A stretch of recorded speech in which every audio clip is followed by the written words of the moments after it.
How are you doing? How do you like New Delhi, and how's your experience of the G20 summit in New Delhi been so far? Well, the stay in New Delhi has been wonderful, and the arrangements by the leadership of India have been really excellent. The deliberations have been very, very good, very focused. The themes have been addressed. So I think all in all, this is a great triumph for India. Would you give credit to India's presidency for that? I think it's been really difficult, but India carried it extremely well.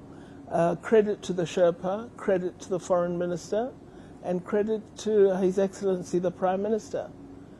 Do you think that in a way the Global South, you say that we don't have to make this choice. This is not a choice that developing nations should be forced to make. And by prevailing upon, in a way, the G7 and the European Union and making sure that Ukraine does not hijack the agenda of the G20, the Global South has saved the G20.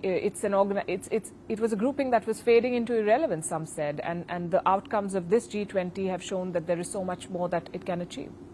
Well, as I said, there was a loss of traction in that we tended to be focused much more on the conflict between Russia and Ukraine, whereas what the G20 unusually does is bring the developed and the developing countries together in a common forum where we should be discussing the world, the community, and its advance.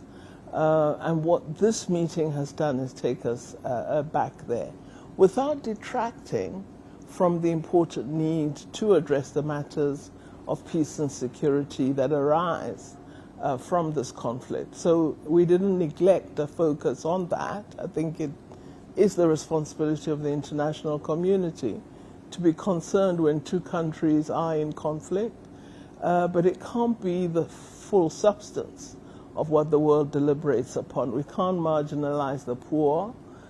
We cannot marginalize many regions on the African continent that have conflict. So all issues of peace and security should be of concern to the G20.